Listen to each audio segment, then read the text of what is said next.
Muslim pertama, sahabat utama, dan penopang terhebat. Ia adalah tiang penyangga, Rasulullah Muhammad, peneman setia sekaligus pelindung yang pertama, hati kepercayaan beliau, dan dermawan awal dalam perjuangan Islam. Harta bendanya seluruhnya dicurahkan untuk membentangkan pesan langit kepada dunia. Beginilah sosok seorang wanita yang tidak pernah lelah membaktikan diri demi agama. Ia, pendamping jiwa Rasulullah selama seperempat abad, Khadijah binti Khuwailid, menorehkan kisah penuh kesabaran dan pengorbanan, mencintai utusan Allah dengan segenap raganya, hingga namanya terpatri abadi dengan tinta keemasan di sepanjang masa Islam. Cerita kehidupan yang penuh haru ini akan membasahi mata dan menuntun hati kita menyusuri rumah Rasul tercinta.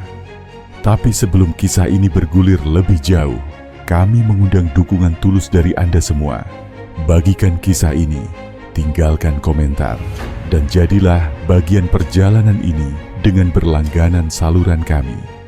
Sahabat, dari mana Anda mendengarkan kisah ini hari ini? Tulis di kolom komentar. Bagi kami, hadirnya Anda adalah cahaya yang menerangi komunitas ini. Siapa sesungguhnya Khadijah? Mari kita mengawali. Bismillahirrahmanirrahim. Ibunda kita, Khadijah, dianugerahi sifat-sifat istimewa seolah telah dipersiapkan sejak sebelum waktu untuk menjadi pasangan pilihan Rasulullah. Banyak bijak berkata, tangan Tuhan sendiri yang membentuk Khadijah untuk mendampingi insan termulia. Dialah istri pertama, permata keluarga Nabi, Ahlul Bait, pendamping Fatimah Az-Zahra. Khadijah adalah figur paling terpandang di Mekah, rumah megah, kafilah dagang, dan limpahan kekayaan tak membuatnya lupa pada kemuliaan. Julukan At-Tahirah, Sang Suci, melekat padanya jauh sebelum Islam bersinar. Di usia 40 tahun, ia menjalin ikatan dengan Muhammad muda yang baru menginjak 25. Usianya yang matang, namun jiwanya lebih matang lagi. Saat mencari sosok yang amanah untuk memimpin kafilah ke Damaskus, pamannya, Abu Talib, menunjuk Muhammad. Khadijah tak ragu menerima, sebab Muhammad telah dikenal sebagai Al-Amin, manusia terpercaya, bahkan sebelum nubuah. Sebelum kafilah berangkat, Khadijah memanggil pelayannya, Maisarah, untuk memantau perjalanan Muhammad. Setibanya kembali di Mekah, kisah-kisah dari Maisarah mengetuk pintu hatinya, dan niat agung lahir dari seorang Khadijah. Khadijah. Lamaran pernikahan pada masa itu, Khadijah telah menjanda dengan 2 anak. Banyak pemuka Quraisy melamar, tapi semuanya ia tolak. Takdir Allah menuntunnya agar menjadi penopang bagi sang utusan, mempersiapkannya menanggung beban kenabian.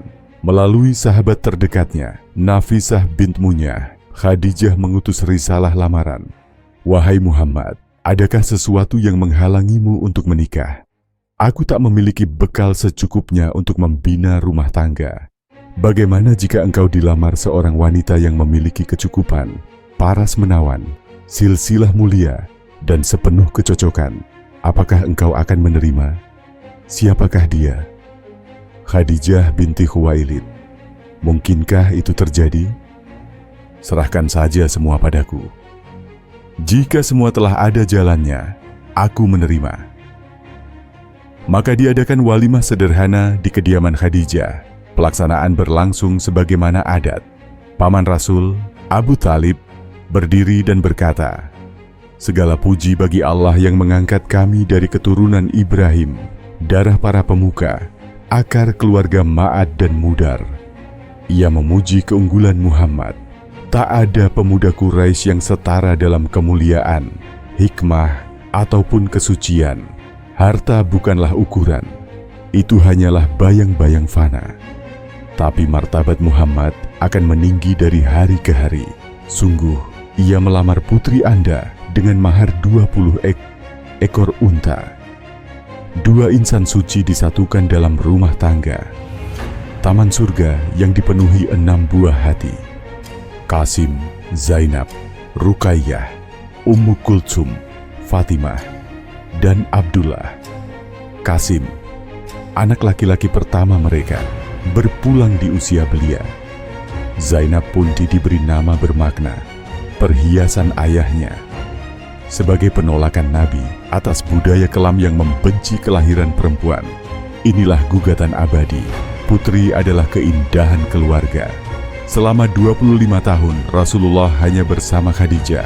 10 tahun terakhir adalah masa-masa penuh perjuangan kenabian.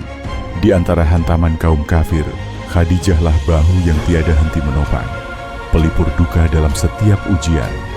Nabi selalu menyebut namanya, bahkan di masa-masa setelah wafatnya sekalipun. Pada suatu hari, di Masjid Nabawi, Rasulullah terkenang Khadijah puluhan tahun setelah kepergiannya. Ia mengambil tangkai kayu, mengguratkan 4 garis di atas tanah. Tahukah kalian, apakah ini?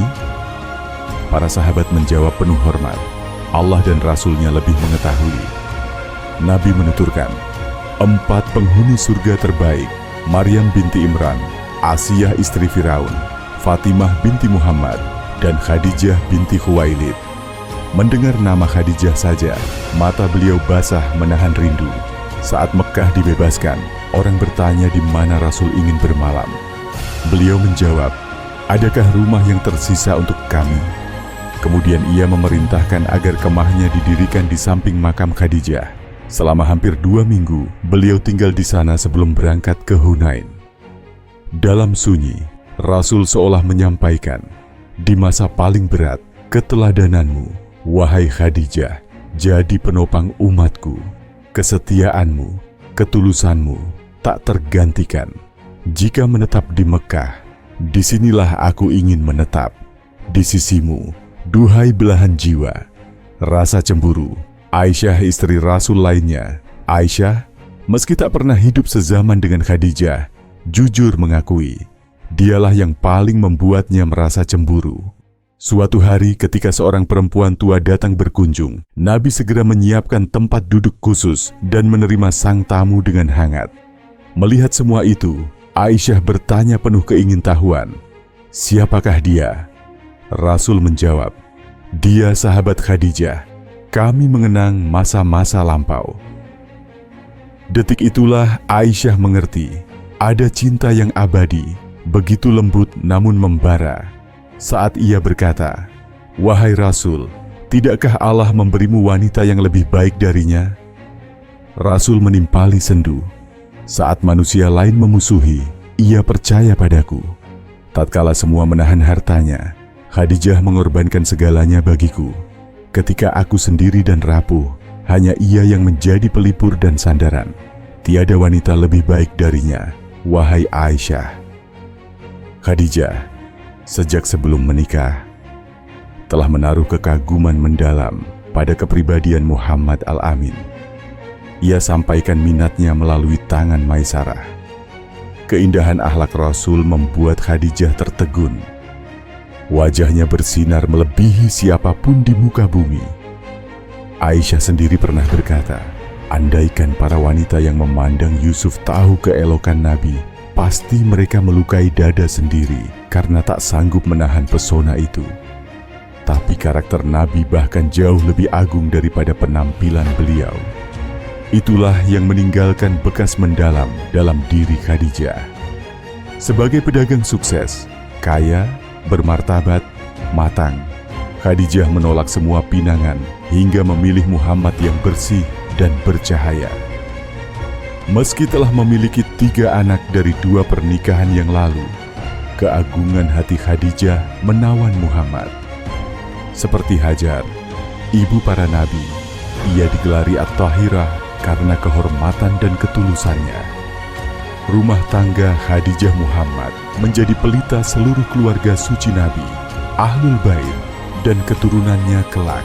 6 anak Khadijah, Qasim, Zainab, Ruqayyah, Ummu Kultsum, Fatimah, dan Abdullah menjadi kebanggaan Rasul, walau semua putranya wafat semasa kecil. Dalam duka kehilangan Qasim, Khadijah merintih pilu.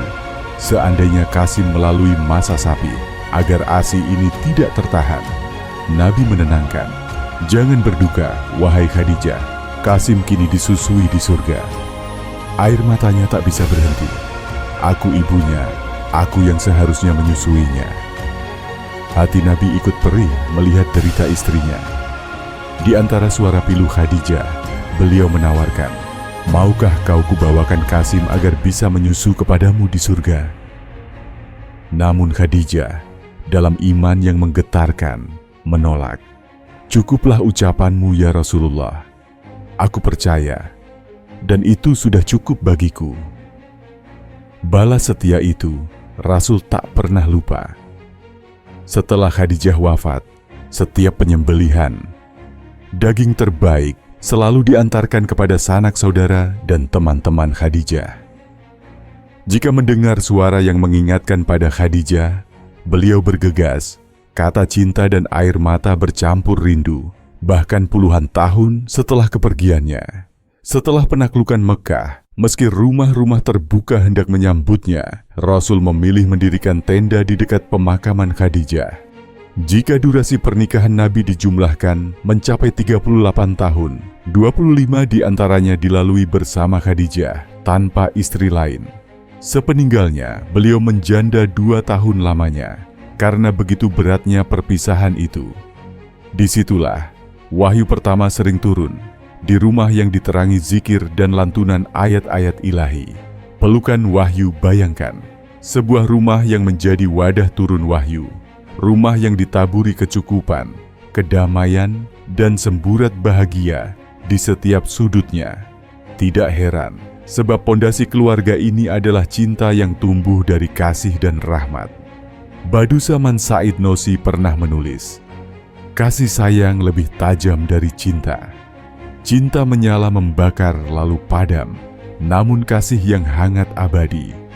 Persahabatan Nabi dan Khadijah makin dalam di tahun ke-15 pernikahan mereka. Saat itu, jiwa Nabi sedang disiapkan untuk menerima wahyu. Mimpinya menjadi nyata, hatinya digelombangi keheningan yang tak terlukiskan. Rasul kerap menyendiri di Gua Hira. Khadijah tak pernah menahan, apalagi mengeluh. Meski harus mendaki bukit dengan perut mengandung, membawakan makanan untuk Rasulnya.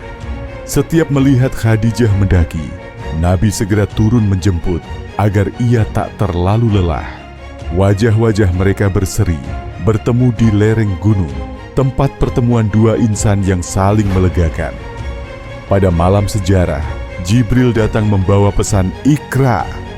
Rasul turun dari Hira dengan tubuh menggigil. Dalam gemetar takut, beliau hanya mencari pelukan Khadijah, bukan Abu Bakar, bukan pamannya, melainkan rangkulan istrinya. "Selimuti aku," bisik beliau. Khadijah dengan kelembutan tak terkira segera membalut tubuh beliau dan membisikkan kalimat yang meneduhkan. Ketika Nabi menceritakan segalanya, ia berkata, "Jangan gelisah, wahai Muhammad. Engkau penyantun yatim, penolong lemah, pemersatu keluarga, dan pencari kebenaran. Tuhan takkan mengecewakanmu."